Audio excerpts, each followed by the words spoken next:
Hi guys, it's Vanessa from To The Brim, and today I'm going to go over some of the things that you'll need if you're interested in starting pottery and you want to make yourself a simple home studio. I found pottery a year ago after my mother-in-law passed away, looking for something therapeutic. I went to a craft fair at Christmas time and bought this amazing mug, and I started using it every morning, and I just looked at it and was amazed that somebody made that with their hands. And I thought, oh my gosh, this is something that I really want to try. It fascinates me that you can use your body and your energy and your hands to create something. What I mean by that, if you've ever done anything when you're relaxed or, in a good space emotionally, it kind of tends to flow and be smooth. But then if you're angry and you're tense and upset about something, you're uptight and your moves are just tight and rigid. And so I realized that would come through in making pottery, because if you're in a good space and your energy and your body is loose, you're going to be more fluid with your movements. And if you're angry and you're uptight, or upset about something, you're going to be more stiff. And I thought about the fact that you're going to create better pottery if your body is relaxed and you're moving in a more fluid way. This was last December, and so then I started immediately looking into any ceramics classes in my area, and I did find that the local rec center offered a pottery class. So I took that. It was about 6 weeks. And it ended pretty close to when COVID started. So after my class, I think there were probably 2 weeks where I could go during the open studio time to glaze things that I had made. And then it was time to shut everything down. But in the meantime, I started the class in last January. And the problem that I had with the class was the fact that it wasn't anything about the class in particular. It's just that pottery takes more time than, let's say, an hour and a half or an hour and 45 minutes once or twice a week. And you need to practice. And so even if I had just continued on taking pottery classes once or twice a week for a couple hours, it's not the same as being able to just, when you're feeling it, go and do pottery for hours at a time. And that's what I really needed at that time. So I did learn some basics at my pottery class, such as centering my clay and the beginnings of pulling walls and building things. But it was really diving into YouTube videos. I can try to link a couple of those that I followed that motivated and taught me down below too, as well as the equipment that I purchased. As I started with my pottery, I am a nurse and I was working full-time doing that. And then I would come home in the evenings and I would put on my music. For months, it was just on my kitchen table. My kitchen walls were splattered with clay, and that was okay. The creative process is quite a mess, actually. I would put in my earbuds and I would listen to Spotify things, and in time it kind of moved over to crime podcasts. It's whatever you want to listen to that helps you zone. I found a kiln on Craigslist. This woman who works at Middlebury College was selling her pretty medium to large size kiln. She was upgrading, and so I was able to buy that one for a couple $100 and got it here, and realized that it was bigger than what I was going to need to start out with my 10 or 20 pieces of clay that I'm going to make into something at home. And it also had a pretty archaic panel, and I realized I had no idea how to even run that kiln.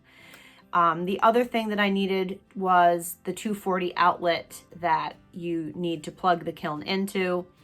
So again, this was when COVID was starting. So right before the middle of March, I had saved up and ordered myself the Skutt 818 kiln, which upon the recommendation actually of Jonthepotter, who I watch, and he was kind of just talking about what you need to start out as a home, as somebody who's going to have a studio in your home. You don't need to spend a ton of money. The Skutt 818 is a good hobby kiln, which I figured, okay, I do want to sell this stuff, but I need to start somewhere, and I'm not going to spend $5,000 on a kiln because, maybe I'm going to suck at it horribly, who knows.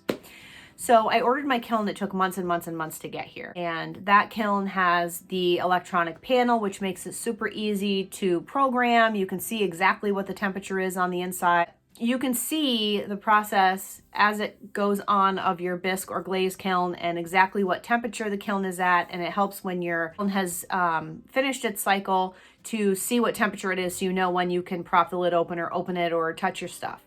I had ordered that, and then everything shut down because of COVID. So it took months and months and months for my kiln to get here. I think it finally got here in July, and I started trying to call around to get an electrician to come in to put in my outlet, but everything was kind of shut down at that time, and they were only doing businesses. They weren't doing anything residential. And I'm like, yeah, but we can leave.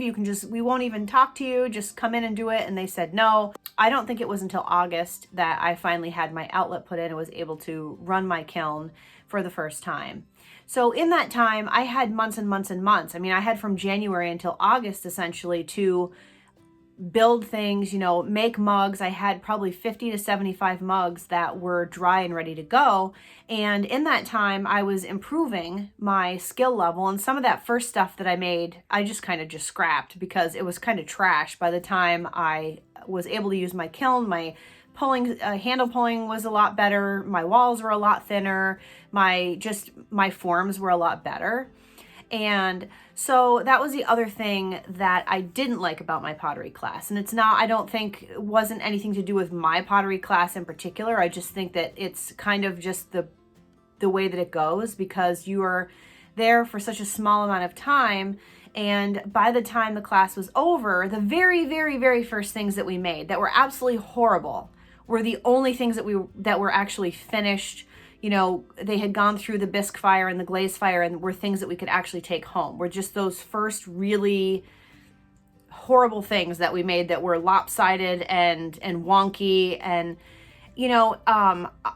I understand that it's always good to see your starting point, but it would have also been nice to have something, from when a couple weeks later, when we were making mugs and we were, progressing. And, so that's something that I think is important, because when you're learning something, you want that positive reinforcement. And a month and a half down the line, when you're wanting to show everybody that, well, listen, oh my God, look at this pottery, and it's this like something a 5-year-old could make, you're like, oh, that's just how I felt. So as I would spend several hours a week after work doing pottery. And then sometimes I'd get up on Saturday and I would just spend, 8 hours doing pottery. You're going to go through a lot of clay. You're going to waste a lot, and that's okay. Just throw it in a bucket. You can recycle it. It's part of the learning experience. You're not going to have winners every single time. In the beginning, I would probably, out of every 10 things, at least 4 of those things would be horrible. And I would put them in a ball and throw them out, or they would dry and then I would break the handle off, or I would just realize that they were wicked heavy on the bottom, or, I'd mess them up while I was trimming them or something, and that's okay. The one thing that I can say is you really shouldn't fall in love with anything that you're making until it's bisqued, because at any point the handle can, I don't know how many handles I knocked off, because there were months and months and months where I was using this tiny little shelf to cram these 50 to 75 things that I made, and they'd bang into each other and like chunks would fall off and handles would break and, things like that. So, and some of those things were things that I was like, oh my God, this is so cool. I love it. I did a great job, carving it, or the handle is perfect, and the thing would smash, and that's okay. You just got to kind of be okay with that. So now what I've done is I've moved my pottery wheel, my kiln, and all of my pottery stuff down in my basement. It's basically just an unfinished basement. We're going to be finishing it in the spring, and I'm going to have a little studio. But I just thought that it would be helpful for people that are interested in learning pottery to see just kind of a basic, simple setup. And the things that I got in order to make it so that I can buy clay, make things on a wheel, dry them, bisque fire them, glaze them, and glaze fire them, and just have the whole process that I can do right at my house. And in that process, I had people that I know asking if they could buy things. And this week I've had orders for 14 mugs and 7 bowls, and I don't even have my website up yet.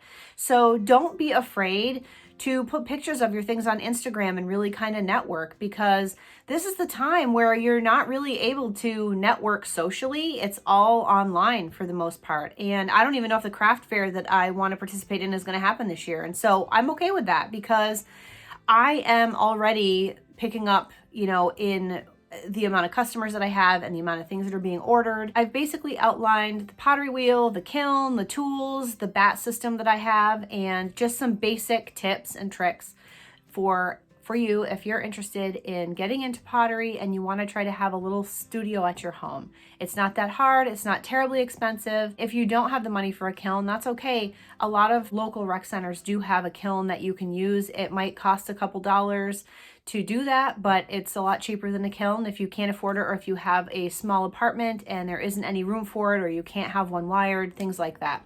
So I hope this was helpful to you, and I will be back tomorrow. I am going to be doing a vlogmas of sorts. I'm going to post a short video every day until Christmas, and I hope that this was helpful. If you like this video, give me a like. If you'd like to know more about beginner pottery tutorials, candle pouring, any kind of things like that, please subscribe, and I will see you again tomorrow. Thanks a lot. Bye.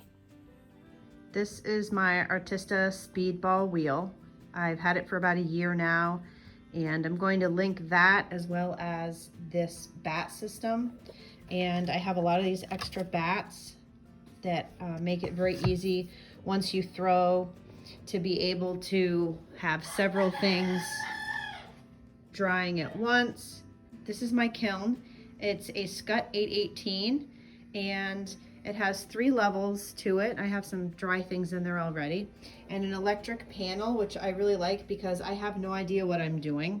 I did have to have this outlet put in. It has a 240 outlet that needs its own breaker, so that will cost you probably about $200, but is well worth it. You get enough to make several different layers.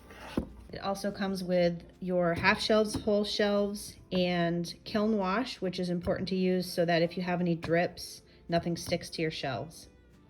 These tools, I have a lot of different tools that I've accumulated over the year, and a lot of them came from Amazon. This is my drying station. I will put things here.